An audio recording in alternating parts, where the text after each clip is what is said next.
সামনেই ২৬শে বিধানসভা নির্বাচন, আর তার আগেই নদিয়ায় এসে পৌঁছান কেন্দ্রীয় শিক্ষা প্রতিমন্ত্রী শ্রীকান্ত মজুমদার এবং তার বেশ কিছু ঠাসা কর্মসূচি ছিল গতকাল।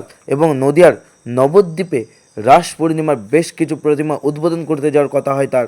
এবং নদিয়ার নবদ্বীপে বাস স্ট্যান্ড এলাকায় পৌঁছাতেই কিন্তু তৃণমূলের দুষ্কৃতী বাহিনীরা হামলা চালায় সুকান্ত মজুমদারের কনভয়ের ওপর এবং কৃষ্ণনগর উত্তর সাংগঠনিক বিজেপির সভাপতির গাড়ির ওপরে, এবং অল্পের জন্য প্রাণে রক্ষা পান বা প্রাণে বেঁচে যান কৃষ্ণনগর উত্তর সাংগঠনিক বিজেপির সভাপতি সহ সুকান্ত মজুমদার।